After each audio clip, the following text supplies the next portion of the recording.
ఈనాడు గీతా జయంతి, గొప్ప నైమిత్తిక తిథి. ఒక గ్రంథానికి పుట్టినరోజు చేయడం అనేటటువంటిది బహుశా సనాతన ధర్మంలో ఒక్క భగవద్గీతకి సంబంధించినంత వరకు మాత్రమే ఉంది.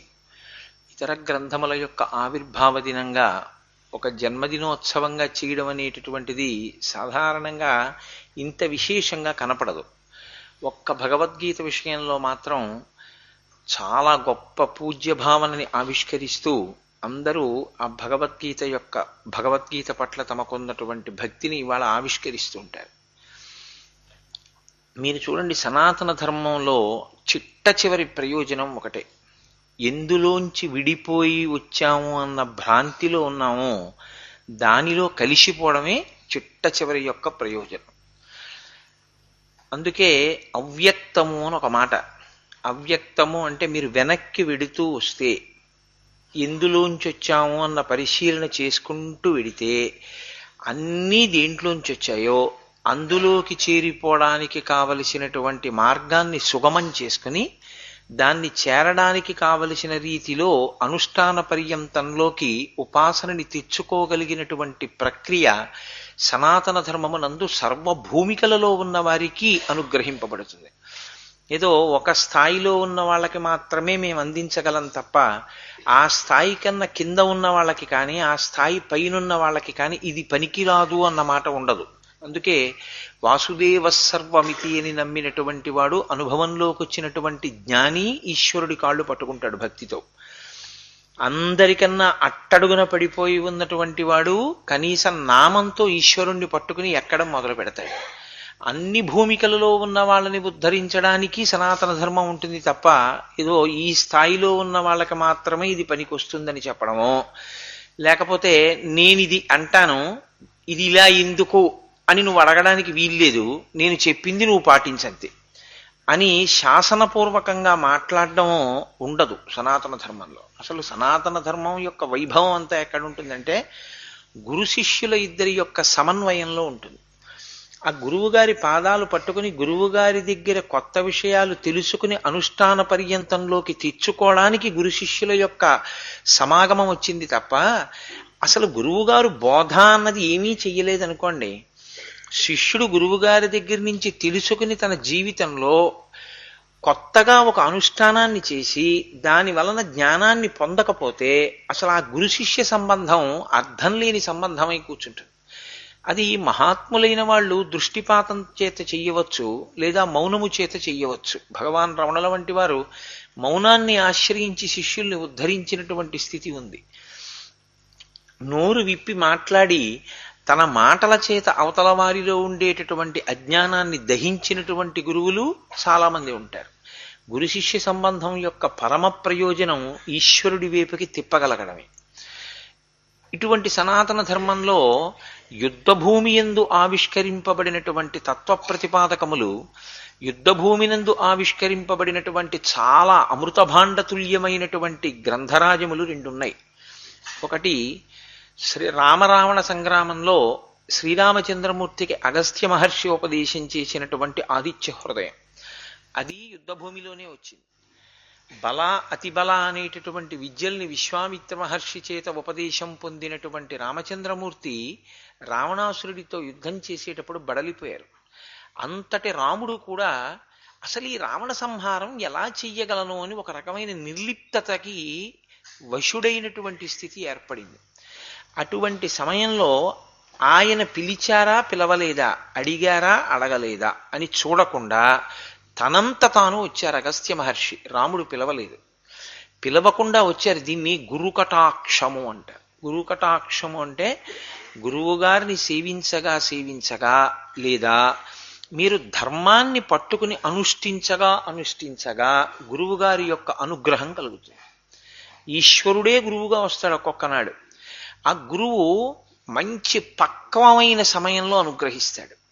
ఎందుచేతంటే ఆ పక్వానికి రాకుండా చెప్పకూడని విషయాన్ని చెప్పకూడదు. పక్వానికి వచ్చినప్పుడు చెప్పవలసిన విషయాన్ని చెప్పాలి. చెప్పే గురువుకి ప్రధానంగా ఒక లక్షణం ఉండాలి. తాను చెప్తున్నదేదో అది పరమ సత్యమన్న పూనిక ముందు గురువు గారికి ఉండాలి. ఏదో పుస్తకంలో 4 వాక్యాలు చదివి అందులో ఉన్న విషయాలు నేను ఇవాళ 4 మాటలు చెప్తున్నాను అని చెప్పినది గురుత్వము కాదు. అది కేవలముగా ఒక ఉపన్యాసం అవచ్చేమో. గురుత్వం ఎప్పుడవుతుందంటే తనకి పరమ విశ్వాసం ఉండాలి.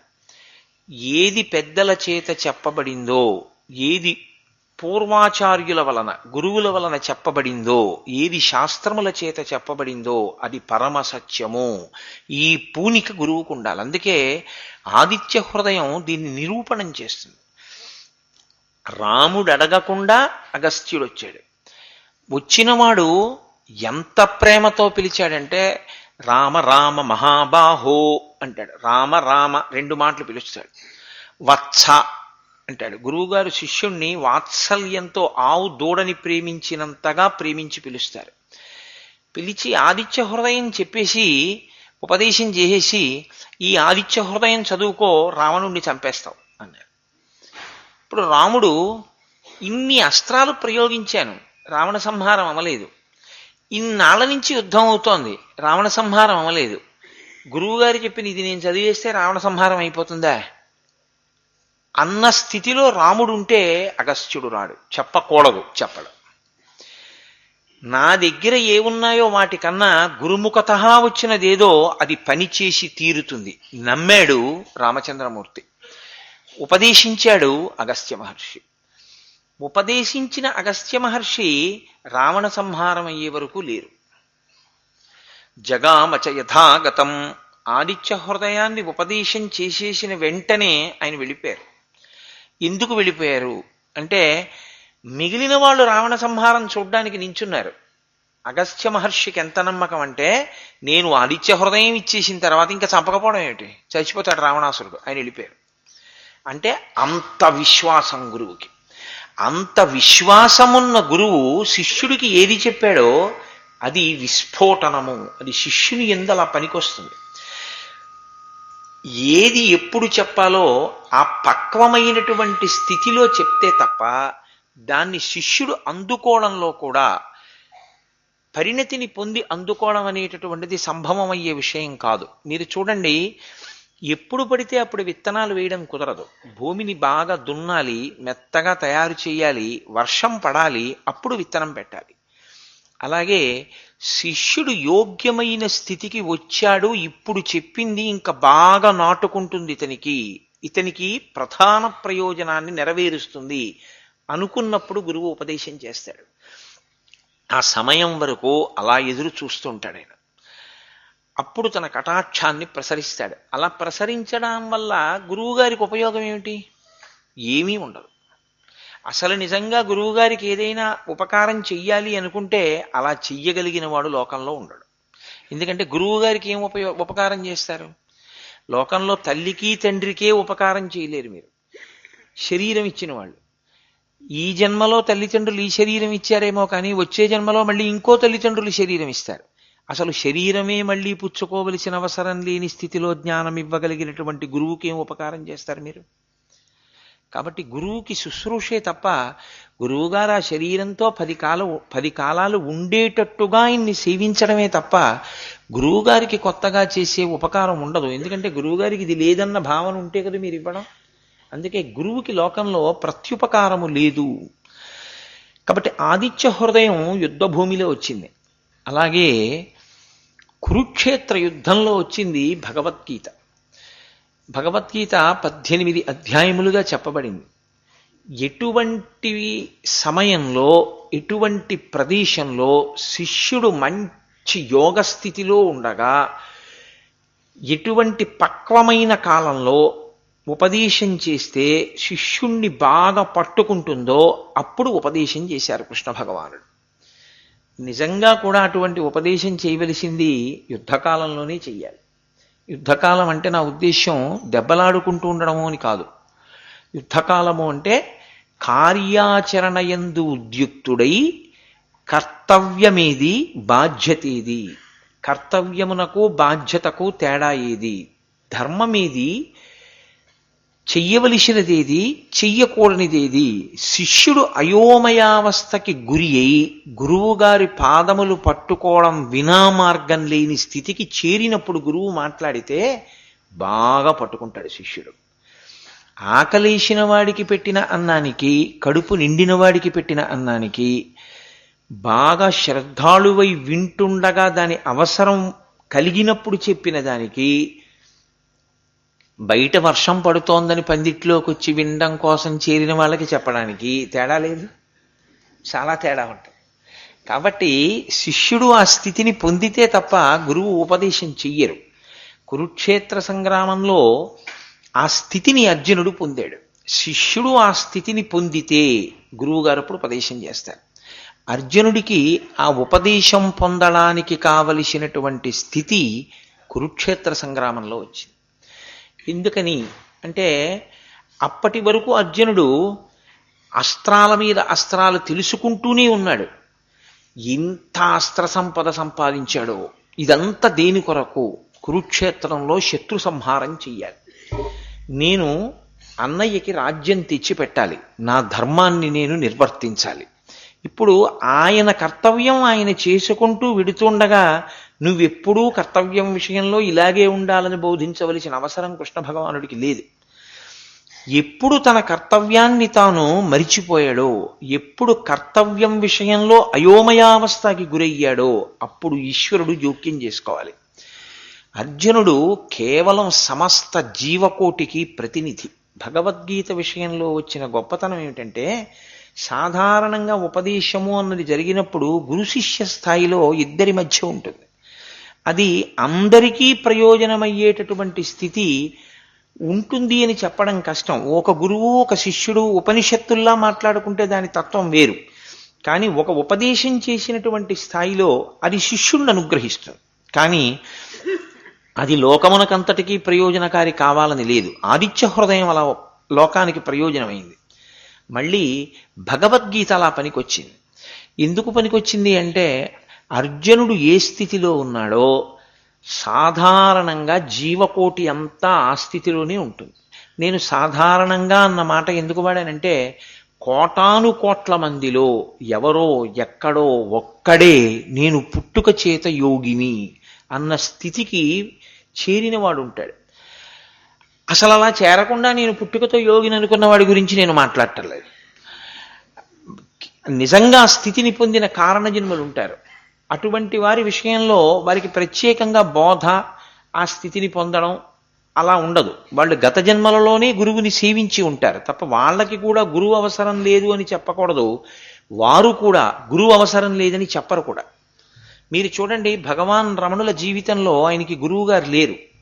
ఆయన ఎప్పుడు గురువుని సేవించిన దాఖలాలు లేవు. బ్రహ్మజ్ఞాని, బ్రహ్మవిద్ బ్రహ్మైవ భవతి, ఆయనే భగవన్ అయ్యారు. కానీ ఆయన ఎప్పుడూ మీరు గురువుని సేవించకండి, గురువు అక్కర్లేదు అని ఎప్పుడూ చెప్పలేదు. గురువు ఉండవలసిందే. గు అంటే అజ్ఞానం, రు అంటే తొలగించడం. అజ్ఞానమును తొలగించడానికి గురువు యొక్క అవసరం చాలా చాలా ఉంటుంది. అసలు గురువు వినా అజ్ఞానము తొలగదు.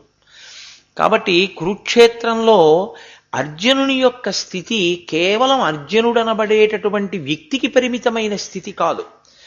కర్తవ్యము నుంచి వైదొలిగిపోతూ ఉండడం, కర్తవ్యము అన్న మాట గురించి సరి అయిన అవగాహన లేకుండా పోవడం ఆనాడు అర్జునునికి ఒక ఉపద్రవమైనటువంటి స్థితిని కల్పించింది. అది కొంత బుద్ధి చేత పాండిత్యాన్ని ప్రదర్శించాడు. అది పైకి వినడానికి ఎలా ఉంటుందంటే, అమ్మో నిజమే అర్జునుడు మాట్లాడుతున్న దాంట్లో ఏం దోషం ఉందండి అనిపిస్తుంది మనకు మొట్టమొదటి అధ్యాయం చదువుతుంటే. కానీ కృష్ణుడు మాట్లాడడం మొదలుపెట్టిన తర్వాత ఎక్కడో 2వ అధ్యాయంలో 11వ శ్లోకం దగ్గర ఎక్కడో మొదలు పెడతాడు కృష్ణుడు. కృష్ణ భగవానుడు మాట్లాడడం మొదలుపెట్టిన తర్వాత అసలు అర్జునుని ఆలోచనలో ఎంత దోషం ఉందో అర్థమవుతుంది. అంటే గురువుగారు మాట్లాడడం మొదలెట్టే వరకు శిష్యుడి యొక్క ఆలోచన పరిణతితో కూడుకున్నదిలాగే కనపడి వెళ్ళిపోతుంటాడు. మీరు చూడండి, అందుకే లోకంలో ఒక మాట ఉంది, దిగ్భ్రాంతి అని. దిగ్భ్రాంతి అంటే వాడు తను చెయ్యవలసిన పనిని ఆపేశాడు అని కాదు. నేను వెడుతున్నదే నన్ను లక్ష్యానికి తీసుకెడుతుంది అనుకుంటాడు. ఇలా వెడితే గురజాడ కళామందిరానికి వెళ్ళిపోదాం అనుకుంటాడు. అనుకుని 1 గంట సేపు తిరుగుతాడు. చాలా ఇంధనం ఖర్చు అయిపోతుంది, చాలా శ్రమ పడిపోతాడు, చాలా కష్టపడి తిరుగుతాడు. తిరగట్లేదని మీరు అనుకుంటున్నారా? తిరుగుతున్నాడు. ఆయన ఏమైనా విశ్రాంతిగా కూర్చున్నాడు అనుకుంటున్నారా? పాపం కష్టపడి కారు నడుపుతున్నాడు. చేరాలనుకుంటున్నది గురజాడ కళాక్షేత్రమే, కానీ ఆయన గురజాడ కళాక్షేత్రానికి దూరంగా వెళ్ళిపోతూ ఉంటాడు. ఇందుచేత దిగ్భ్రాంతి అంటే చేరవలసినటువంటి గమ్యమును గూర్చి స్పష్టమైన అభిప్రాయము లేకుండా తిరుగుట. ఇది కొత్తగా మనం ఊళ్ళోకి వెళ్ళినప్పుడు కలుగుతుంది దిగ్భ్రాంతి అంటే. అయ్యా ఫలానా వారింటికి వెళ్ళాలండి, ఎలా వెళ్ళాలి అంటాం. అంటే ఏదో తిన్నగా వెళ్ళి 3వ సందులోకి తిరగండి అంటాడు. మనకి ఏదో సందు 3వ సందులో కనబడి ఆ చిట్ట చివరి ఇల్లు అన్నాడు కదా అని ఇంక అదే పోకపోతాం. ఆయన ఏదో ఒక భావనతో చెప్పాడు, మనకు ఒక భావనతో అర్థమవుతుంది. అక్కడ దాకా వెళ్ళడితే అదేంటంటే ఇటు వచ్చేసారేంటి, మీరు ఇలా కాదు మళ్ళీ వెనక్కి వెళ్ళిపోండి అంటాడు. అది దిగ్భ్రాంతి. వెళ్ళిపోతున్నాడు కానీ లక్ష్యానికి చేరువుగా వెళ్ళడు. ఇప్పుడు ఎవరు చెప్పాలి? ఆ దారి ఎవరు దిద్దాలి? ఎవరికి లక్ష్యం తెలుసో, ఎవరు ఆ లక్ష్యానికి మళ్ళీ చేర్చగలడో, ఈయన తప్పుత్రోవలో వెడుతున్నాడని ఎవడు వెంటనే నిర్ణయించుకోగలడో, నిర్ణయించుకొని మళ్ళీ సాధ్యమైనంత సురక్షితంగా ఆయన వెళ్ళే మార్గం చెప్పాలి. అంతేకాని మీకేం పర్వాలేదు, ఎలాగో ఇంత దూరం వచ్చేసారు కాబట్టి మీరు ఇక్కడి నుంచి తిన్నగా ఇంకొక 4 అడుగులు వేసేయండి, నాకు తెలియదు ఎప్పుడో 300 సంవత్సరాల క్రితం మూసేసిన పాతాళ సొరంగం ఒకటి ఉంది అంటారు, అందులో దూరండి వెళతారు, తొందరగానే వెడతారంటారు, మరి అందులోంచి 10 నిమిషాల్లో వెడతారంటారు. ఇప్పుడు ఆ సొరంగం ఎలా ఉందో నాకు తెలియదు, మీరు ప్రయాణం చేయండి అంటే ఉపయోగమే ఉంది? క్షేమంగా వెళ్ళే మార్గం చెప్పాలి. అలా చెప్పగలిగినటువంటి సమర్థుడు గురువు. దిగ్భ్రాంతి కలిగినటువంటి వాడు శిష్యుడు. శిష్యుడు ఏమీ చేయకుండా ఉన్నాడని మీరు అనుకోకూడదు, చేస్తూ ఉంటాడు. కానీ ఆ చేసేది అసలు లక్ష్యాన్ని చేరడానికి చేస్తున్నది అని అనుకోడు. బుద్ధి చేత ఏదో నిర్ణయం చేసుకుంటాడు, అది పాండిత్యం అనుకుంటాడు. అనుకుని నే చేస్తున్నదే సరైంది అనుకుంటాడు, అనుకుని చేసుకుపోతూ ఉంటాడు. గురువు దిద్దుబాటు చేపడతాడు. అందుకే ఔదార్యము. ఎందుకు చెప్పాలి మీకు దారి కనపడినాయనా? ఔదార్యము. అలాగే గురువుగారు ఎందుకు దిశానిర్దేశం చేస్తాడు? కేవలము ఔదార్యము. ఔదార్యము చేత దిశానిర్దేశం చేస్తారు. ఇప్పుడు అర్జునుడికి చేసినటువంటి గీతాబోధ ఏది ఉందో అది కేవలం అర్జునుడికి చేసింది కాదు. అందుకని గీతా జయంతిని జరుపుకుంటాం. అందుకని భగవద్గీత గురించి ప్రతి వాళ్ళం నమస్కారం చేసి గీతాధ్యయనం చేసేటటువంటి ప్రయత్నం చేస్తాం. ఎందుకంటే గీత నాకు అన్వయమవదు అని చెప్పగలిగిన వాడు ఉండడు. ఆధ్యాత్మిక జీవనంలో ముందుండేది అజ్ఞానం, పొందవలసింది జ్ఞానం. ఈ అజ్ఞానము తొలగాలి. ఇది తొలగిపోతే ఉండేది జ్ఞానమే. ఇప్పుడు చీకటి పోయి వెలుతురు రాదు, వెలుతురు వస్తే చీకటి పోతుంది. జ్ఞానం వస్తే అజ్ఞానము పోతుంది. కానీ ఆ జ్ఞానం అనేటటువంటి దీపాన్ని వెలిగించగలిగిన వాడు గురువు ఒక్కడే. కాబట్టి ఇప్పుడు కృష్ణుడు అర్జునుడికి ఏది బోధ చేశాడో అది కేవలము అర్జునుడికి చేసిన బోధ కాదు. అర్జునుడు ఏ స్థాయిలో ఉన్నాడో ఆ స్థాయిలోనే సమస్త ప్రాణికోటి, ప్రత్యేకించి బోధ అవసరం ఉన్నటువంటి మనుష్యులందరూ అక్కడే ఉంటారు. కారణం ఏమిటంటే మీరు ఒక్కటే, నేను దాని గురించి పెద్ద ప్రస్తావన చేయక్కర్లేదు, మీరు పట్టుకోగలరు. మనుష్యునికి పుట్టుకతో అజ్ఞానాన్ని బోధ చేయక్కర్లేదు, అది ఉంటుంది. మనుష్యునికి పుట్టుకతో స్వార్థాన్ని బోధ చేయక్కర్లేదు, అది ఉంటుంది. నువ్వు కొత్తగా పట్టుకో అని అక్షరాభ్యాసం చేసి బలపం పట్టించినట్టు కామక్రోధ లోభ మదమోహ మాత్సర్యములను పట్టించక్కర్లేదు, ఆవాహన చేయక్కర్లేదు, అవి వచ్చేసి పట్టుకుంటాయి. గురువుగారు ఎందుకున్నాడంటే ఇదిగో ఇవి వదల్చడానికి గురువుగారు ఉంటాడు.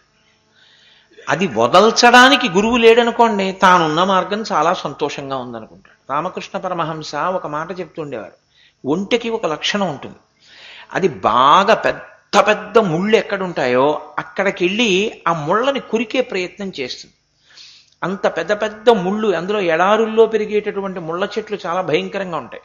అవి దాని ముక్కులోకి పెద్ద పెద్ద పెదవులు వేలాడుతుంటాయి ఒంటికి. ఆ పెదవుల్లోకి గుచ్చుకుని రక్తం కారిపోతుంటుంది. కారిపోతుంటే అది ఏమనుకుంటుందంటే ఇక్కడ నేనేదో సాధించాను, ఇదంతా నేను చేశాను, అందుకే ఇదంతా ఇలా ఎర్రపడిపోతుంది అనుకుంటుంది. అది అలా ముళ్ళ కంపల్ని కొరికి కొరికి కొరికి కొరికి అది తినేది ఏమీ ఉండదు. ఆఖరికి బయటికి వచ్చి నిలబడిన తర్వాత అనుకుంటుంది, అరే రే రే రే రే నేను ముళ్ళకంప జోలికి వెళ్ళాను, నా నోరంతా పొడుచుకుపోయి నా నెత్తురంతా కారిపోయింది అనుకుంటుంది. అనుకున్న ఉంటే రెండో రోజు వెళ్ళదని మీరు అనుకుంటున్నారేమో, మళ్ళీ వెళుతుంది. అదే సంసారి. అదే అజ్ఞానావస్థలో అందరూ ఉంటారు. అజ్ఞానావస్థలో ఉన్న వ్యక్తులు అని నేనేమి వర్గీకరించను. పుట్టుకతో ఉండేది అజ్ఞానమే. ఇది ఎవరు తీయాలి? గురువు తీయాలి. గురువులలో జగద్గురువై, అసలు జగద్గురు అన్న ఆ సంబోధన మొట్టమొదట అన్వయమైంది ఎవరికి అంటే ఒక్క కృష్ణ భగవానుడికే అన్వయమైంది. దక్షిణామూర్తిగా ఆయన అంతమందిని ఉద్దేశించి చెప్పింది కాదు, సనక సనందనాదులకు మాత్రమే అర్థమైంది ఇలా పట్టుకుంటే. కానీ ఆనాడు గీతాచార్యుడు చెప్పింది ఇప్పటికీ కాదు, ఎప్పటికీ అర్జునుడిని అడ్డుపెట్టి చెప్పింది అర్థమయ్యేటట్టుగా చెప్పి గట్టెక్కించిన వాడు మొదటి జగద్గురువు లోకానికి కృష్ణ భగవానుడే. అందుకే ఎప్పుడైనా ఆయన గురించి చెప్తే కృష్ణం వందే జగద్గురుం అంటాం.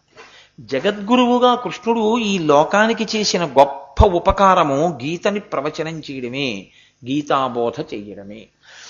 సరే, గీతా వైభవం గురించి మాట్లాడుతూ పెద్దలు ఒక శ్లోకం చెప్తారు. నేను చేసేది ఒక్కరోజు ప్రసంగం కాబట్టి నేను మీకు దాని సారాంశాన్ని, ఇవాళ గీత యొక్క వైభవాన్ని అందుకోవడానికి నేను బహుశः ఆ శ్లోకాన్ని ఆవిష్కరిస్తే మీకు నేను కొంతవరకు దాని గురించి చెప్పగలిగిన వాడిని అవుతాను.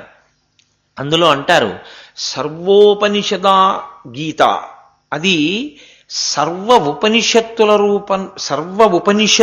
కూడా సర్వోపనిషదా గావః, అన్ని ఉపనిషత్తులు కలిసి ఒక ఆవు రూపాన్ని పొందాయి. ఎందుచేత అంటారేమో, ఉపనిషత్ అనేటప్పటికే దాని పేరే గమ్మత్తుగా వచ్చింది.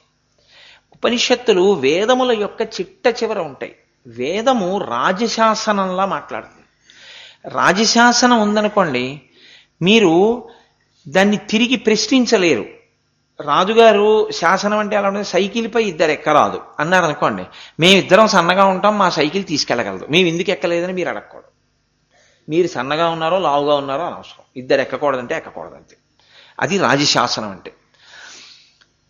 వేదం అలా మాట్లాడుతుంది. సత్యం వద ధర్మం చరా, నువ్వు సత్యమును మాత్రమే పలుకో, ధర్మమును మాత్రమే పాటించో, అలాగే చెప్తుంది.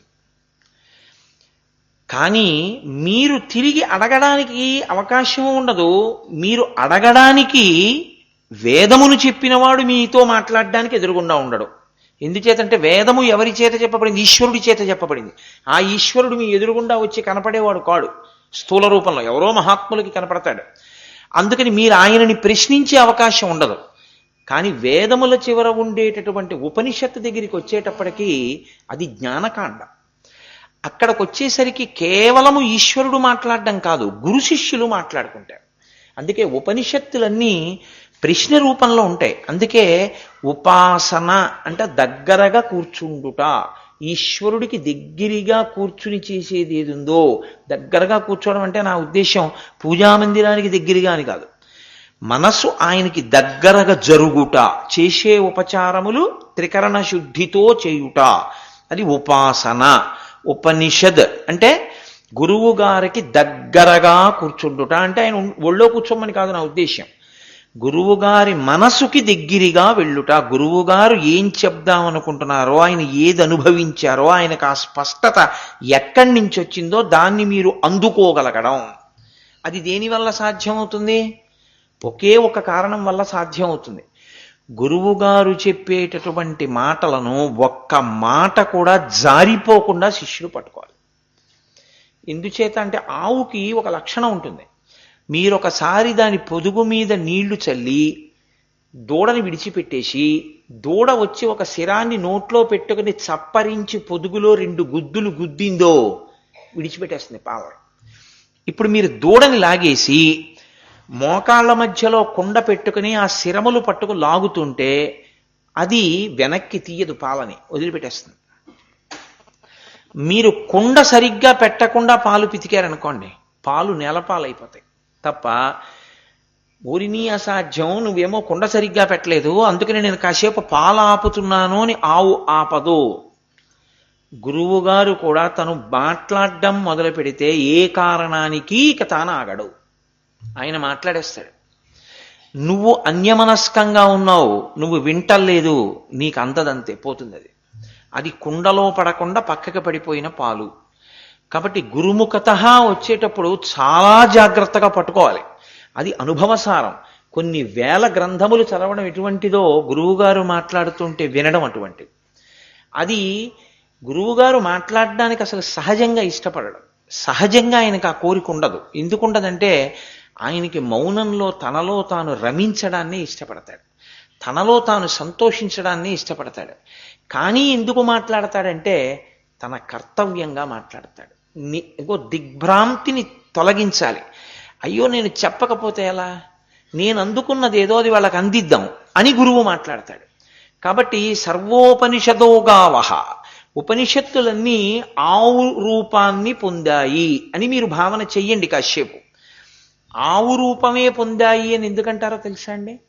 సృష్టిలో చతుర్ముఖ బ్రహ్మగారి చేత సృజింపబడని ప్రాణి ఆవు. ఆవు బ్రహ్మగారి చేత సృష్టింపబడలేదు. అది ఒక హోమం చేస్తున్నప్పుడు తనంత తానుగా ఆ రూపంతో పైకొచ్చింది. మీరు వేదానికి వ్యాఖ్యానం చదివితే, ఆ గోమాహాత్మ్యము అన్న ప్రకరణాలు చదివితే మీకు అందులో ఆ గోవు యొక్క స్వరూపం అర్థం అవుతుంది. కాబట్టి గోవు బ్రహ్మగారి సృష్టిలోని ప్రాణి కాదు, ఒకటి. రెండు, గోవు యొక్క శరీరమునకు దేవతలందరూ ఆవాహనవుతారు. మూడు, గోవు లేనినాడు సనాతన ధర్మానికి సంబంధించినటువంటి కర్మాచరణ మంత్రములను మీరు క్రతువుగా, క్రియగా అన్వయం చేయడం ఆగిపోతుంది. అంటే మీరు పట్టుకున్నారో లేదో, యజ్ఞయాగాది క్రతువులు చేయడానికి కావలసినటువంటి మంత్రములను స్వరంతో నేర్చుకున్న వాళ్ళు ఉన్నారు, స్వరంతో చెప్పిన వాళ్ళు ఉన్నారు, గురువుగారు ఉన్నారు, శిష్యులు ఉన్నారు. మీకు కోరిక ఉంది, ఇప్పుడు ఆ కోరిక తీరడానికి ఒక యజ్ఞం చేస్తే మీ కోరిక తీరుతుంది. వర్షం పడలేదు, యజ్ఞం చెయ్యాలి, వర్షం పడుతుంది. ఇప్పుడు ఆ యజ్ఞం చెయ్యాలి. ఆ యజ్ఞం చేయించగలిగిన సమర్థత కలిగినటువంటి బ్రాహ్మణుడు ఉన్నాడు, ఆయన స్వరంతో మంత్రం నేర్చుకున్నాడు. కానీ ఆయన ఉన్నా యజ్ఞం చెయ్యలేడు. ఎందుకు చెయ్యలేడో తెలుసా అండి? ఒక్కటే కారణం. అసలు యజ్ఞం చెయ్యాలంటే యజ్ఞ భూమిని ఎక్కడ యజ్ఞం చేద్దాం అనుకుంటున్నారో అది శుద్ధి పొందాలి. ఎందుకంటే జంతువులు తిరుగుంటాయి, మనుష్యులు తిరుగుంటారు. అది శుద్ధి పొందాలి అంటే గోమయంతో అలకాలి. గోమయంతో అలకడం వినా మార్గం లేదు. గోకర్ణం వెడితే భోజనం పెట్టాలి అంటే ఒక పంక్తి అయ్యాక ఇంకో పంక్తికి వెయ్యాలి అంటే ఆ ప్రాంగణాన్ని అంతటినీ గోమయంతో అలుకుతారు. లేకపోతే తడి ఎక్కడుందో అక్కడ అంటు ఉండిపోతుంది, ఉచ్ఛిష్టం ఉండిపోతుంది. ఒకరి ఉచ్ఛిష్టంలో వేరొకరికి భోజనం పెట్టినటువంటి పాపం ఖాతాలో పడుతుంది. ఇప్పుడు తడారిపోయే వరకు అట్టే పెడితే ఆకలితో ఉన్నవాడిని నించో పెట్టిన పాపం ఖాతాలో పడుతుంది. ఈ రెండింటినీ పోగొట్టుకోవడానికి ఏం చేస్తారంటే ఒక పంక్తి వేసి వాళ్ళు లేచిపోతే వెంటనే ఆవు పేడ కలిపినటువంటి నీటితో ఓసారి తుడిచేస్తారు. తుడిచేస్తే స్థలశుద్ధి అవుతుంది. అప్పుడు మళ్ళీ విస్తళ్ళేస్తారు. అందుకే పూర్వం అసలు ఆ గోమయానికి సూక్ష్మక్రిమిని చంపగలిగినటువంటి లక్షణం సమస్త ప్రాణికోటిలో తన మలం సువాసనతో ఉండేటటువంటి ప్రాణి గోవు ఒక్కటే. సువాసనాభరితమైన మలంతో ఉంటుంది గోవు. దాని శరీరంలో సమస్తమైన దేవతలు ఆవాహన అయి ఉంటారు. కాదు, అది కూడా దోషమే. నేను ఆ మాట అంటే, పరదేవత ఒక నిర్ణయం చేసింది అమ్మవారు. ఆవిడ ఏమని నిర్ణయం చేసిందంటే, లోకంలో నేను అమ్మనయ్యుండి నేను అమ్మా అని పిలిపించుకుని, ఎందుకంటే ఆవిడకున్న ఉన్న పేరు ఒక్కటే అమ్మే. మీరు ఒక్కటే ఆలోచించవలసి ఉంటుంది. అమ్మకి అవమానము చెయ్యాలి అని ఎవ్వడూ సంకల్పం చేయకూడదు. కానీ అమ్మని అవమానించడం అంటే ఏమిటో తెలుసా అండి? పేరు పెట్టి పిలవడమే. బహుశా అందుకే సన్ ఆఫ్ అంటే నాన్నగారి పేరు రాయడమే కానీ మదర్ పేరు రాయరు. అమ్మని పేరు పెట్టి పిలిస్తే అమ్మ చాలా బాధపడుతుంది. ఆవిడ ఎంత గొప్ప ఆవిడనివ్వండి, కొడుకు ఆవిడ్ని పిలిచేది అమ్మ అని. అందుకే మనం పెద్ద పెద్ద అధికారులు ఉన్నారనుకోండి, వారితో మాట్లాడేటప్పుడు అమ్మగారండి అంటాం, అమ్మ అంటాం. అమ్మ అంత పవిత్రమైన పిలుపు. ఆ అమ్మతనం మొదట ఉన్నది జగదంబయందు. ఆవిడ మొదటి కుటుంబిని, పరమేశ్వరుడి ఇల్లాలు. ఆవిడ ఒక్కదానికి చిన్నబుచ్చుకుందిట. ప్రాణులను లయం చేయకపోతే కుదరదు, పడగొట్టాలి. పడగొట్టే ప్రక్రియలో నేను ఆడవాళ్ళని కూడా పడగొట్టాలి. ఆడదాన్ని పడగొట్టినప్పుడల్లా కొంతమందికి అమ్మ అని పిలిచే అదృష్టం పోతుంటుంది. మా అమ్మగారి శరీరం పడిపోయిన నాడు ఇక ఈ జన్మకి నాకు అమ్మ అని పిలవడానికి వ్యక్తి లేకుండా వెళ్ళిపోయింది కదా. నేను ఎలా ఈ లోటు తీర్చడం? వీడు ఏ పుట్టినరోజో వస్తుంది, వీడికి అమ్మ చేత్తో తిన్నటువంటి పాయసం జ్ఞాపకానికి వస్తుంది, వీడు అమ్మకి నమస్కారం చేయడం, అమ్మ కాళ్ళకి దండం పెట్టడం వీడికి గుర్తొస్తుంది, వీడు ఏడుస్తాడు అమ్మ లేదని. మరి నేను ఎలా అమ్మని తీసుకురావడం అని ఆవిడ అమ్మ అన్న మాటని 3గా విభాగం చేసింది. చేసి ఒకటి భూమాత, ఆవిడ భూమాతగా భూమిగా లోకంలో నిలబడింది. అందుకే ఆవిడకి పెట్టడం భరించడం ఈ 2 వచ్చు. 2 గోమాత, ఆవిడ గోవుగా ఉండి పిల్లాడి కోసం అమ్మ ఉపవాసాలు చేసినట్టు, పిల్లవాడి కోసం గుడికెళ్ళినట్టు మన కోర్కెలు తీరడానికి కావలసిన సంభారములన్నీ ఆవు రూపంలో ఇస్తుంది.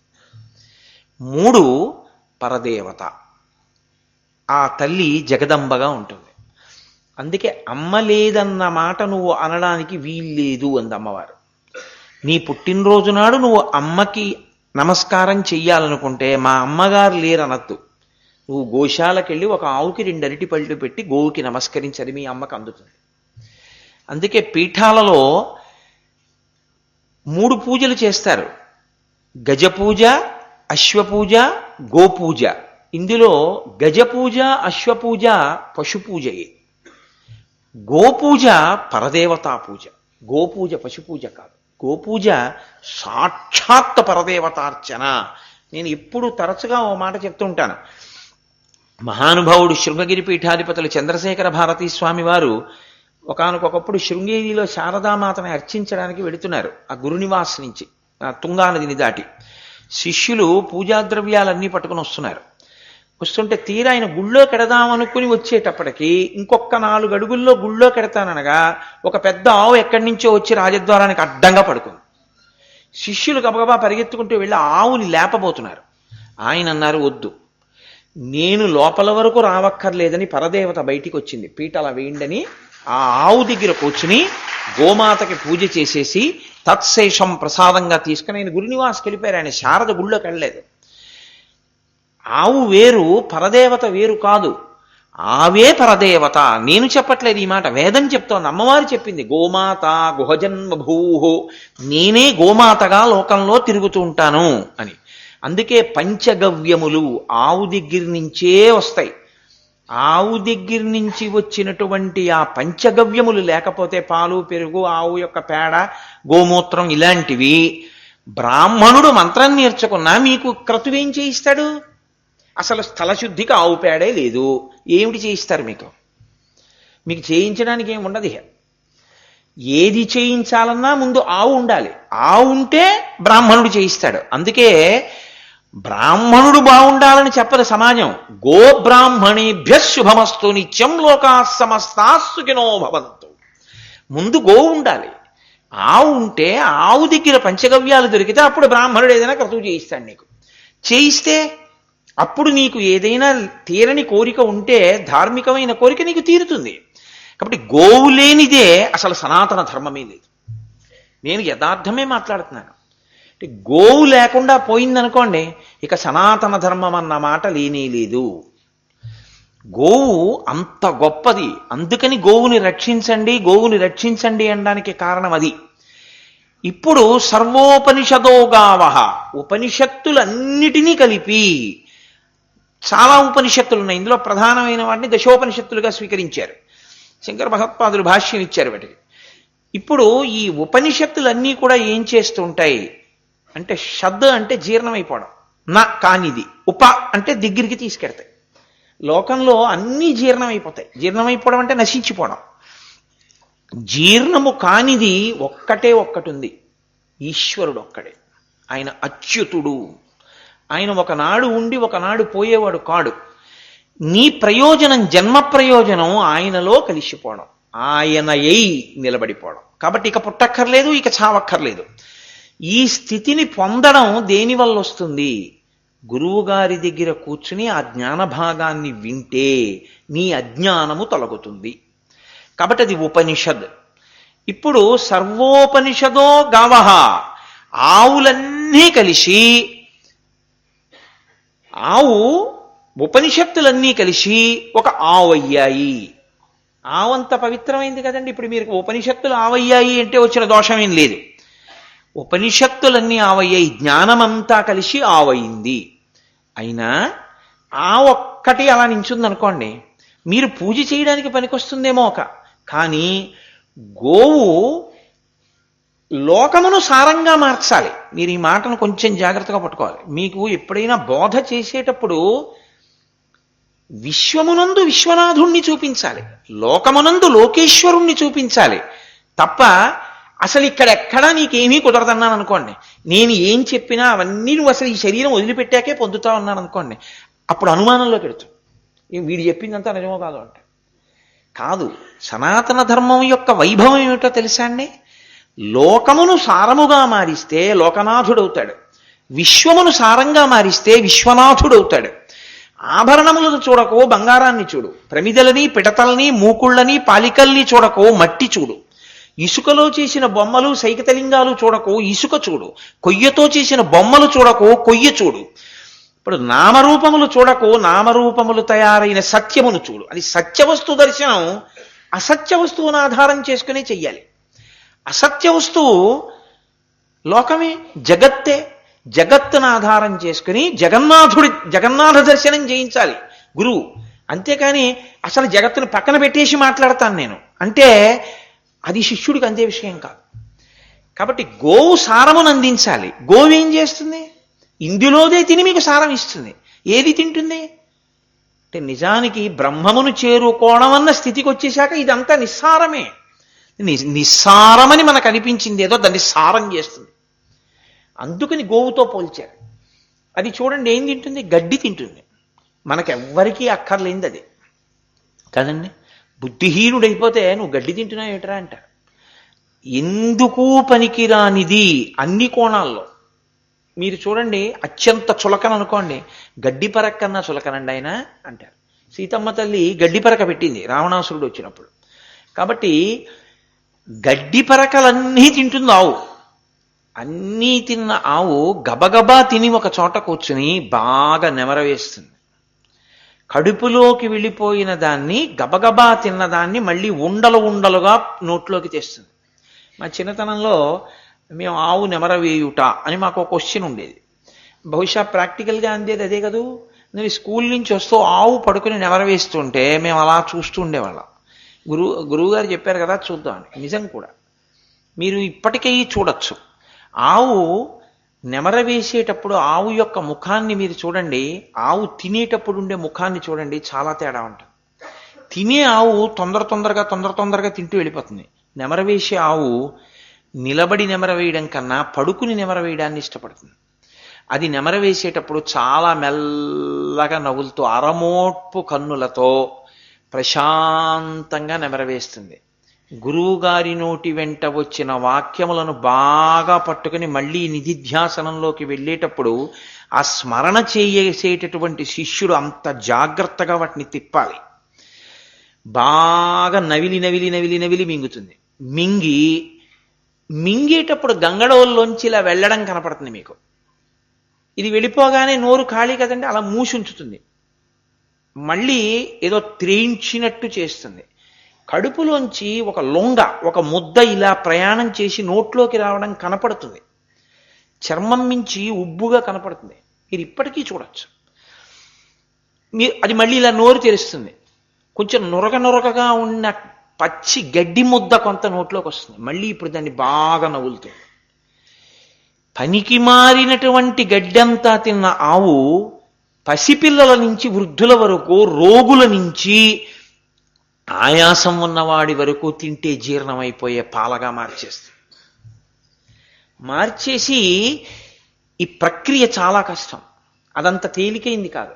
అది మీకు పనికొచ్చేది తినలేదు, మీరు మళ్ళీ దాని దగ్గర పుచ్చుకోవడానికి మీకు అక్కర్లేని దత్తింది. అది మళ్ళీ సారవంతమైన పాలను మీకు ఇవ్వాలి అంటే దూడ వినా మార్గం లేదు. మీరు తీసుకొచ్చి అక్కడ ఏం పెట్టండి అది పాలు వదలదు. అది పాలు వదలాలంటే ఒక్కటే మార్గం, ఆ కట్టుకొయ్య దగ్గర అటు ఇటు తిరుగుతూ ఎప్పుడెప్పుడు అమ్మ పొదుగు దగ్గరికి వెళ్ళిపోదామా అని ఆర్తితో ఉన్న దూడ వంక అలా చూస్తూ ఉంటుంది. ఇలా కట్టుకొయ్య నుంచి విప్పగానే అటు ఇటు కుర్తి దగ్గరికి, బకెట్ దగ్గరికి, బింది దగ్గరికి పరిగెత్తదు దూడ. అది పరిగెత్తేది ఒక్క గోవు దగ్గరికే పరిగెడుతుంది, తల్లి దగ్గరికి. వెడుతూనే పొదుగు దగ్గరికే వెడుతుంది. పరిగెత్తుకుంటూ వెళ్ళి ఇలా మోర ఎత్తి ఆ పితుకు నోట్లో పెట్టుకుని చప్పరించి 2 గుద్దులు గుద్దుతుంది.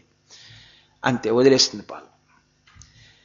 గురువుగారు ఎందుకు వదిలిపెట్టేస్తాడు? తాను లోపల బాగా చదివి చదివి చదివి చదివి అనుష్ఠానంలోకి తెచ్చుకున్నటువంటి బ్రహ్మజ్ఞానాన్ని గురువు ఎందుకు బోధ చేస్తాడు?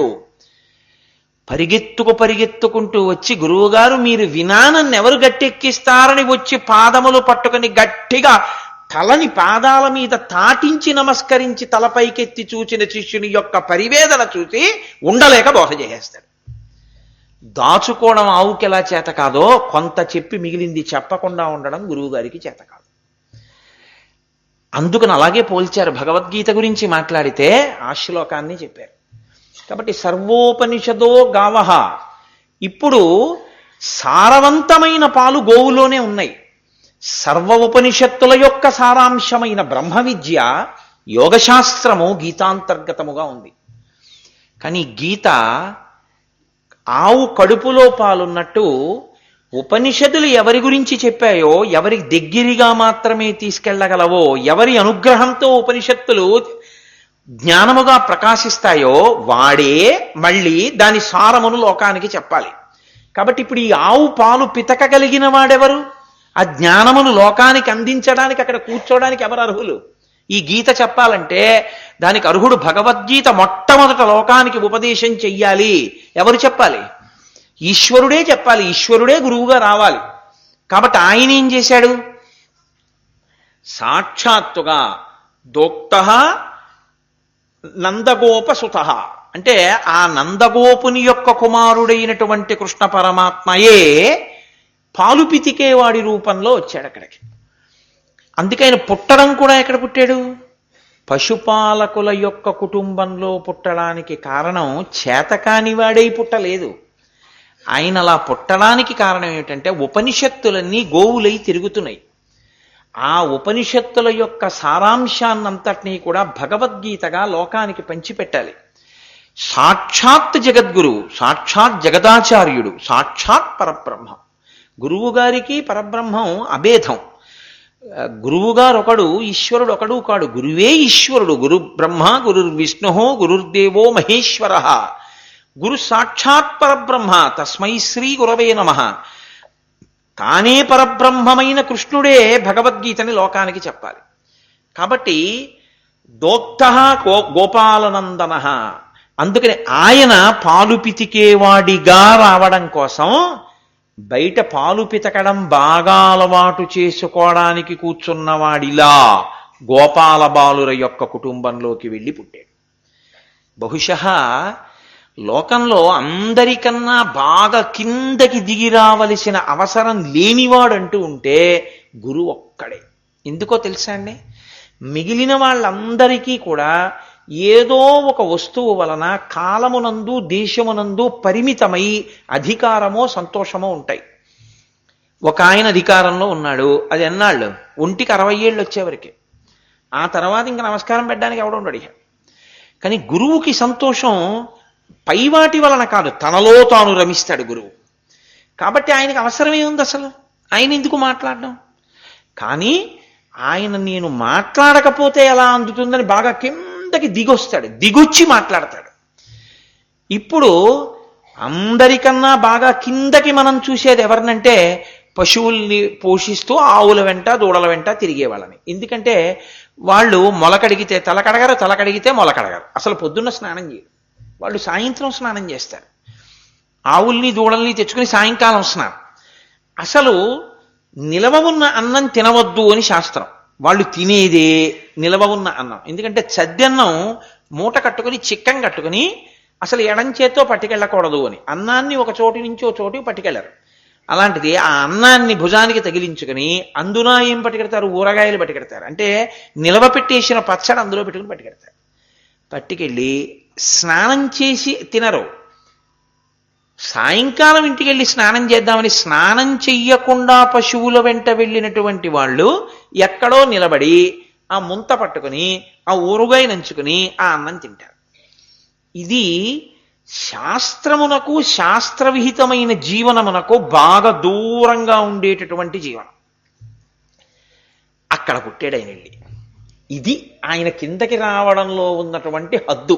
అందుకని దోగ్ధ కోబాలనందన ఆయన చెప్తున్నాడు గీతనంతటిని. లోకం తరించడానికి కావలసింది అంత కిందకొస్తే తప్ప చెప్పడం కుదరదు. అందుకని కిందకొచ్చాడు కృష్ణుడు ఈ భగవద్గీత చెప్పడానికి. ఎంత కిందకు రావాలో అంత కిందకొచ్చేశాడు. తానెవరో తానెంత కిందకొచ్చాడో అందుకే కృష్ణ భగవానుడు తన అవతార ఆవిర్భావ ఘట్టంలో నిరూపించాడు. మీరు చూడండి, అర్ధరాత్రి పుట్టింది కారాగారం. చాలా దారుణాతి దారుణమైన విషయం ఏమిటంటే భాగవతంలో ఏ భర్త కూడా తన భార్య ప్రసవ సమయమునందు తాను చూస్తూ నించోడు. ఏ భర్త నించోడు లోకంలో. అలా చూస్తూ నిలబడడం వినా అంత నొప్పులు పడుతూ బాధపడుతున్న తన భార్యకి లేచి గుక్కెడు మంచినీళ్లు కూడా ఇవ్వలేని స్థితిలో ఆమె పెడుతున్న కేకలకి బాధపడుతూ చూస్తూ ఉండడం తప్ప ఏమీ చెయ్యలేని దయనీయమైన స్థితిలో వసుదేవుడు ఉన్నాడు. బంధనములు వేసేశాడు కంసుడు. ఇంత బాధపడుతున్న ఆ తల్లి దేవకీదేవి ఎటూ వెళ్ళడానికి లేదు. మాయ. అందరూ నిద్రపోయారు.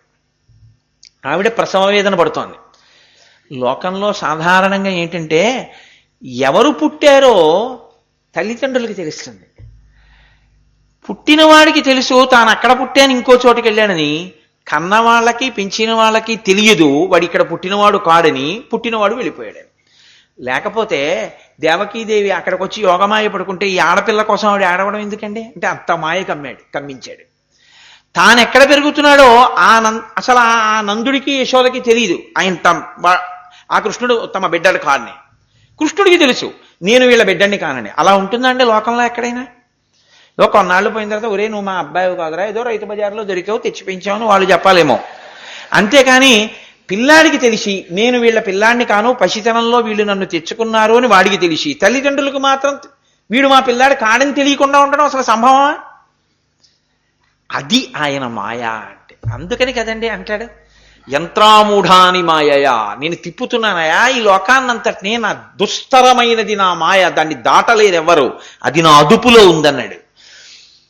ఆ మాయ కమ్మించిన వాడు కృష్ణుడిగా రావడం అన్న మాట భగవద్గీత అసలు వచ్చిన విధానమును మీరు పట్టుకోవాలి.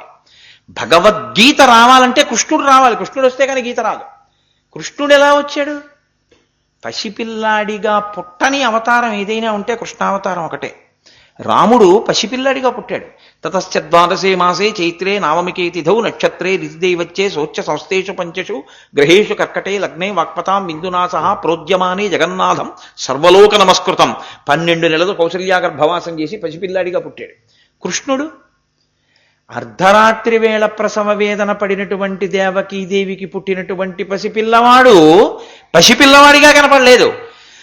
జలధరదేహు నాజాను చతుర్బాహు సరసీరుహక్షు విశాలవక్షు జారు గదా శంఖ చక్ర పద్మ విలాసు కంఠ కౌస్తుభమణి కాంతిభాను కమనీయ కటిసూత్ర కంకణ కేయూర శ్రీవత్సలాంఛనంచిత విహారు మరుకుండల ప్రభాయుత కుంతలలాటు వైఢూర్య మణిగణ వరకిరీటు బాలు పూర్ణిందు రుచిజాలు భక్త లోకపాలు సుగుణాలవాలు కృపా విశాలు చూచి తిలకించి పులకించి చోద్యమంది ఉబ్బి చెలరేగి వసుదేవుడు ఉత్సహించే అన్నారు పోతయ్య. శంఖచక్ర గదాపద్మములతో 4 భుజములతో మహానుభావుడు వనమాలతో పీతాంబరంతో కోటి సూర్యుల ప్రభల ఆయన ఉదయించాడు. ఒక్క సూర్యుడు ఉదయిస్తుంటే చూస్తేనే ఒళ్ళు పులకరించిపోతుంది నిజంగా. నేను నా సూర్యోదయం చూడడానికే సముద్రపు ఒడ్డుకి వెళ్ళి కూర్చున్నాను నేను, సుబ్బారావు గారు. అంటే ఆ సూర్య భగవానుడు ఉదయిస్తున్నప్పుడు ఆ ఎర్రటి బింబంగా రావడం, ఆ ఆదిత్య హృదయం తలుచుకుంటూ కూర్చుంటే ఆ రంగులు మారడం, సముద్రం మీద ఆ ఎరుపు ఛాయ పడ్డం, ఆయన వెంటనే ఎరుపు నారింజ బంగారు రంగులోకి మారడం, ఒక్క 10 నిమిషాలకి దుర్నిరీక్షుడై ఇహ మాంసనేత్రంతో చూడలేని స్థితిని పొందేయడం. అసలు నిజంగా శాస్త్రాలు ఆయన గురించి మాట్లాడిన తీరు చూస్తూ అలా ఉంటే ఒళ్ళు పులకించిపోయి రోమాంచితమైపోయింది. అబ్బా ఏమి సూర్యోదయం! అది సముద్రం ఉన్న పట్టణంలోనే దాని అందం.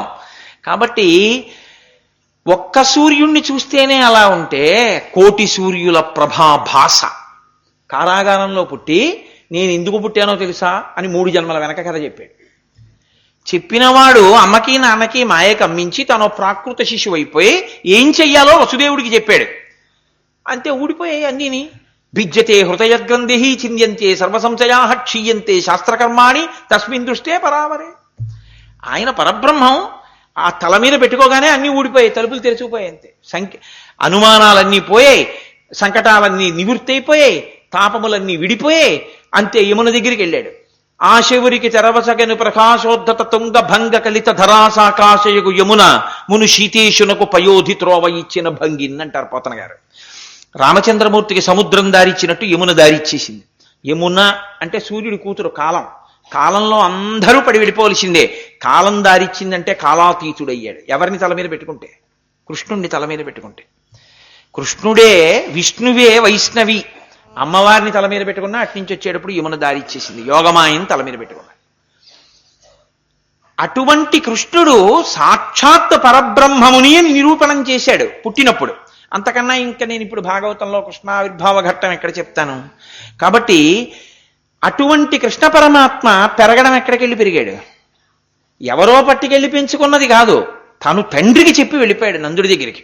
అందుకు కదు పోతన గారంటారు, ఏ పాములిరుగక ఏ పారుమేటికి పశుల కాపరి ఇంట పాము కలిగి, ఏ జన్మయును లేక వెలయనొక్కడికిని జాతకర్మంబులు సంభవించి, ఏ తల్లి చనుబాలు ఎన్నడెరుగని ప్రోఢ తల్లి యశోద చనుల పాలు త్రవనిరిగే, ఏ హాని వృద్ధుల నిరుగని బ్రహ్మంబు పొదివిటిలో వృద్ధి పొందనందే, ఏ తపములనైన ఎలమి పండని పంట వల్లవీజనముల వాడ పండే, ఏ చదువులనైన ఇట్టిట్టి జనరాని అర్ధమవయవముల యందు అందముందే అన్నారు.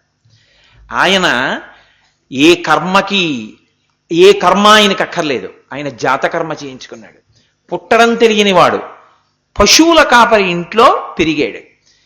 అసలు తల్లి అంటే ఏమిటో ఆయనకి తెలియదు. ఆయనే అందరికన్నా ముందున్నవాడు. ఆయన యశోద చన్నుల పాలు తాగాడు. హాని వృద్ధి తెలియనివాడు పెరుగుతున్న వాళ్ళ పెరిగి పెద్దవాడయ్యాడు. ఏ తపస్సు చేత ఈ భూమి మీద కనపడని వాడు గొల్లపడుచుల ఇంట్లో పెరిగి పెద్దవాడయ్యాడు. ఏ చదువుల వలన తెలియని వాడు ఏ చదువు లేని వాళ్ళకి కంటికి కనపడుతూ వాళ్ళతో కలిసి ఆడుకున్నాడు. వాళ్ళు గుద్దారు, తన్నేరు, కౌగిలించుకున్నారు. కౌగిట చేర్చుచు చెట్టపట్టుచున్ తన్నుచు గుద్దుచున్ నగుచు తద్దయు కైవడి కుడి ఆడుచున్ మనన చేయు వల్లవ కుమారుల భాగ్యము వింతయొప్పునే అని చతుర్ముఖ బ్రహ్మగారు తలలు కొట్టుకున్నాడు ఒకానొకప్పుడు. వాళ్ళది రా అదృష్టం అంటే రాశీభూత పరబ్రహ్మంతో ఆడుకుంటున్నారు గోపాల బాలురు అన్నాడు. అంటే దాని అర్థం అసలు ఈ కంటికి కనపడనటువంటి పరబ్రహ్మం, ఈ మనసుకి ధ్యానంలో దొరకనటువంటి పరబ్రహ్మం రాశీభూతమై ఓ చిన్న పిల్లవాడై ఈ లోకంలో ఆడుకుంది. ఎవరితో? అసలు ఉదయం స్నానం కూడా చేయని వాళ్ళతో. అంటే అంత దిగొచ్చేశాడు. అసలు ఈ దిగి రావడం ఎందుకు దిగొచ్చాడో తెలుసా అండి? జగద్గురువుగా అంత దిగితే తప్ప ఈ లోకానికి గీత చెప్పడం కుదరదు. ఆ ఉపనిషత్తుల యొక్క సారం పిండి పాలగా పంచాలందరికీ. ఇక్కడ గోపాల బాలుడిగా పాలు పిండడం మొదలు పెట్టినవాడు. అందుకని కదూ కృష్ణకర్ణామృతంలో లీలాశకుడు గోధూళిధూ సరిత కోమల గోపవేషం సాయంతనే ప్రతిగృహం పశుబంధనార్థం గచ్చంతమచ్యుత శిశుం ప్రణతోస్మి నిత్యం అన్నాడు ఆయన. మహానుభావుడు ఆ వెనక గోపాల బాలక జనం అనుగమ్యమానం, ఆయన వెంట గోపాల బాలురు వస్తుంటే ప్రతి ఇంట్లోకి వెళ్ళి ఆవుల్ని దూడల్ని కట్టడం, ఒంటి నిండా ధూళిపోసుకోవడం, పాలు పితకడం ఆయన కర్మ. ఊరే అసలు నేను వచ్చింది ఇక్కడ ఈ పాలు పితకడం మొదలుపెట్టి సమస్త ఉపనిషత్తుల్ని తీసుకెళ్లి ఆవుగా కట్టి పాలు పితికి మీకు ఇస్తా గీతగా. అందుకొచ్చా. గురువు ఎంత దిగుతాడో చూపించడానికి ఈశ్వరుడు గురువుగా వచ్చి దిగినటువంటి అవతారం శ్రీకృష్ణ పరమాత్మ యొక్క పరిపూర్ణ అవతారం. అందుకే కృష్ణం వందే జగద్గురు. కాబట్టి ఆయన దోగ్ధం, ఆ పాలు పిండేటటువంటి వాడి రూపంలో వచ్చినటువంటి గోపాల బాలుడిగా ఆయనే వచ్చాడు. ఇప్పుడు గోపాల బాలుడిగా ఆయన పాలు పిండాలి అంటే ఓ దూడను దాన్ని వదలాలి. ఓ దూడని వదిలితే తప్ప ఆవు పాలు వదలదు కదా. అలాగే ఇప్పుడు కూడా ఒకరిని నిమిత్తంగా ఓ దూడ వెళ్ళి పొదుగులో గుద్దితే ఆవు పాలు విడిచిపెట్టేస్తే మనం ఎలా పాలు పిండేసుకుంటామో అలా ఒకరిని విడిచిపెట్టాలి, దూడగా విడిచిపెట్టాలి అని అనుకున్నాడు. అందుకని ఆ వత్స రూపంలో వచ్చినటువంటి వాడే పార్థుడు. ఆయన పృథ అని పేరు కుంతీదేవికి. అంతకుముందు ఆవిడ ఏ తండ్రి గారికి జన్మించిందో అక్కడ పృథ అన్న పేరు. ఆ పృథ యొక్క కుమారుడు కాబట్టి పార్థుడు. ఆ పార్థుణ్ణి వత్స రూపంలో విడిచిపెట్టాడు. ఆ దూడ ఏం చేసింది? ఆవు దగ్గరికి వచ్చి పొదుగు పెట్టి ఆ పొదుగు దగ్గరికి వెళ్ళి తన నోటితో గుద్దింది. ఎప్పుడు పాలు ఆవు విడిచిపెడుతుందో అప్పుడు. ఆవు పాలన్నీ పితికేసిన తర్వాత దూడ కూడా తాగేసిన తర్వాత ఇంకో గంట కూడా అవ్వకుండానే మళ్ళీ వెళ్ళి గుద్దింది అనుకోండి, ఎలా విడిచిపెడుతుంది? దేశము కాలము ఉంటాయి. ఎప్పుడు అది విడిచిపెట్టచ్చో, ఎప్పుడు తనకి అవసరమో, తను ఆకలితో ఉండాలి, అప్పుడు ఆ కాలము యోగకాలము. ఆ సమయం వచ్చింది. ఎప్పుడు వచ్చింది? కర్తవ్యత విమూఢుడయ్యాడు అర్జునుడు. ఎలా అయ్యాడు? అసలు అరణ్యకాండ దగ్గర నుంచి, అరణ్య పర్వం దగ్గర నుంచి ఆది పర్వంలో మొదలుపెట్టినటువంటి కథ మాత్సర్యాలతో మొదలు కదండి అసలు మహాభారతం. ఆది పర్వంలో వినత కద్రువాల యొక్క మాత్సర్యం, చిట్ట చివరికి ఒకళ్ళనొకళ్ళు చంపుకునేటటువంటి జ్ఞాతులుగా మారడం, గరుత్మంతుడు పాములు. అక్కడ మొదలుపెట్టారు మహానుభావుడు వ్యాస భగవానుడు. ఈ వైరం మొదలు పెడితే ఎక్కడికెడుతుందో పునాది అక్కడేసి తర్వాత దాన్ని కౌరవ పాండవ సంగ్రామంగా మార్చారు. అర్జునుడు అస్త్రాల్ని అదే పనిగా సంపాదించాడు. దేని కొరకు? కురుక్షేత్ర యుద్ధం వస్తుంది, కురుపాండవ సంగ్రామం జరుగుతుంది. జరిగినప్పుడు నేను ఈ కౌరవ వీరులందరినీ కూడా సంహరించవలసి ఉంటుంది. అందుకొరకు ఆయన సిద్ధపడ్డాడు. ఇన్నిటినీ పొందాడు. ఎప్పుడెప్పుడు చంపేస్తానా అని ఆకలి కొన్న పెద్ద పులిలో ఉన్నాడు. ఆ సమయం రానే వచ్చింది. కృష్ణ భగవానుణ్ణి వేడుకున్నాడు, నువ్వు నాకు సారథిగా నిలబడు అన్నాడు. కృష్ణుడు సారథిగా ఉన్నాడు. కురుక్షేత్ర యుద్ధం ప్రారంభమైంది. ఎంత ఉత్సాహంతో వెళ్ళి చంపాలి ఇప్పుడు అర్జునుడు. అలాంటి వాడు అక్కడ దాకా వెళ్ళి సారథ్యం చేస్తున్న కృష్ణుణ్ణి సారథిగా ఆయన కర్తవ్యం ఏమిటో అది నెరవేర్చవలసిన ప్రశ్న ఒకటి వేశాడు. మొదట చెప్పింది అదండి. ఏమయ్యా, మనం కురుక్షేత్ర యుద్ధ భూమిలోకి వచ్చాం కదా, నేను ఒక్కసారి బాగా తేరిపారి చూడాలనుకుంటున్నాను ఉభయ పక్షాల్లో వీరుల్ని. కాబట్టి రెండు పక్షములకు మధ్యలో రథాన్ని నిలబెట్టు అన్నాడు. రథి ఏం చెప్తే అది వినాలి సారథి. కాబట్టి కృష్ణ భగవానుడు రథాన్ని అక్కడికి తీసుకెళ్లి నిలబెట్టాడు. ఇప్పటి వరకు అర్జునుడిలో ఉన్న స్థితి వేరు. కర్తవ్యమునకు కట్టుబడి ఉన్నాడు, తన ధర్మమునకు తాను కట్టుబడి ఉన్నాడు. క్షత్రియుడిగా శత్రు సంహారం చెయ్యాలి, ఎవరు లోకకంటకులో వాళ్ళని పరిమార్చాలి, ఎవరు ధర్మం తప్పారో వాళ్ళని నాశనం చెయ్యాలి, లోకంలో మళ్ళీ ధర్మాన్ని నిలబెట్టాలి. తన ధర్మానికి తాను కట్టుబడి ఉన్నాడు. అకస్మాత్తుగా పాండిత్య రూపంలో, అంటే బుద్ధి రూపంలో, పెద్ద వాగ్వైభవ రూపంలో ఆయనని అజ్ఞానము ఆవహించి, అది మోహ. మోహము అన్న మాట అక్కడ పుట్టింది. మోహము అంటే అజ్ఞానము. ఏది ఉండకూడదో అది ఉండడం. అదే కదండి లోకమంతా ఉన్నది. కాబట్టి భగవద్గీత అక్కర్లేదని ఎవరంటారు?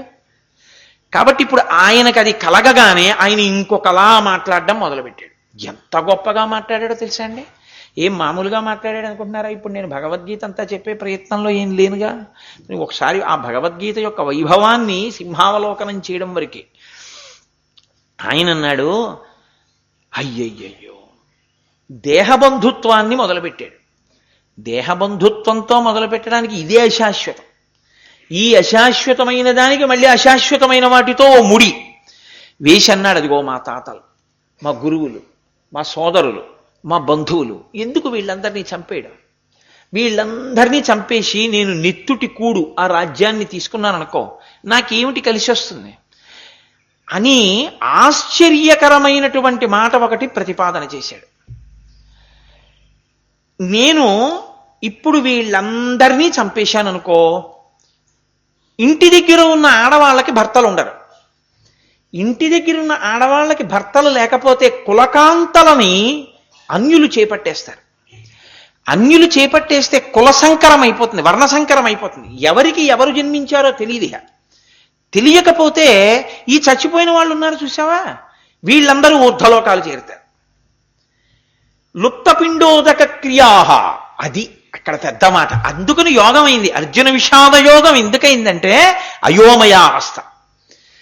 చంపేస్తానని ఓ మాట అంటున్నాడు, నాకెందుకయా చంపడం అని ఓ మాట అంటున్నాడు.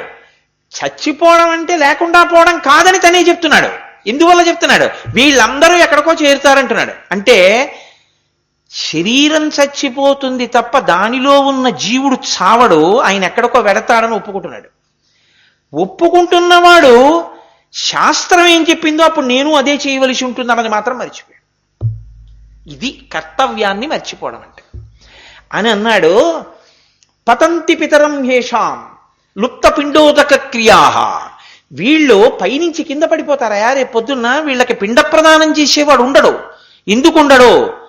వీళ్ళ యొక్క కులకాంతలు ఎవరున్నారో ఆ కాంతల్ని పరులు చెరబడతారు. లోకమంతా వర్ణసంకరం అయిపోతుంది. ఇప్పుడు అకస్మాత్తుగా తాను ఏ నిర్ణయానికి వచ్చాడంటే తాను అసలు సనాతన ధర్మ వ్యవస్థనంతటినీ నాశనం చేసేవాడిని అయిపోతున్నాను. తన కర్తవ్యం తాను మర్చిపోయాడు. మీరు భగవద్గీత ప్రారంభము ఎందుకు యోగమైందో మీరు పట్టుకోవాల్సి ఉంటుంది. కర్తవ్యము వేరు, బాధ్యత వేరు. కర్తవ్యమునకు బాధ్యతకు తేడా ఏమిటో తెలుసా అండి? మీరు చెయ్యవలసింది మీరు చేస్తే కర్తవ్యం. మీరు చెయ్యవలసింది కాకుండా చాలా దూరం అల్లుకుపోయి వెళ్ళిపోతే బాధ్యత. నా కొడుక్కి ఉపనయనం చేయడం నా కర్తవ్యం, నా కొడుక్కి గాయత్రి ఉపదేశం చేయడం నా కర్తవ్యం, నేను సంధ్యావందనం చేయడం నా కర్తవ్యం, నా కొడుకుని సంధ్యావందనం చెయ్యమని చెప్పడం నా కర్తవ్యం. వాడు సంధ్యావందనం చెయ్యకపోతే వాడు త్రాగటానికి పాలు ఇవ్వకు. వాడు సంధ్యావందనం చేసే వరకు నువ్వు సంధ్యావందనం చేసుకుని వచ్చాక పాలిస్తానంటూ ఉండు అని చెప్పడం నా భార్యకి నా కర్తవ్యం. ఎన్ని చెప్పినా వాడు సంధ్యావందనం చేయకపోతే వాడి గురించి బెంగ పెట్టుకుని నేను సంధ్యావందనం మానేస్తే బాధ్యత తలకెత్తుకున్నట్టు. బాధ్యత నిన్ను పాడు చేస్తుంది, కర్తవ్యం నిన్ను పైకెత్తుతుంది. అంతే తేడా. నేను చేసేది చేశానా, అందులో త్రికరణ శుద్ధిగా రాజీ లేకుండా నేను ఏది చెయ్యాలని శాస్త్రం చెప్తోందో దాన్ని ధర్మం అంటారు. అందుకే ధర్మక్షేత్రే కురుక్షేత్రే అంటూ మొదలవుతుంది. ఈశ్వరుడు కానీ ఈశ్వర ప్రోక్తమైన శాస్త్రము కానీ దేని కొరకు? కేవలము ధర్మబోధ కొరకు. అన్నీ దేన్ని ప్రబోధం చేస్తాయి? ధర్మాన్నే ప్రబోధం చేస్తాయి. అటువంటి ధర్మాన్ని తానిప్పుడు ఆచరించాలి. ఏమిటి తన ధర్మం?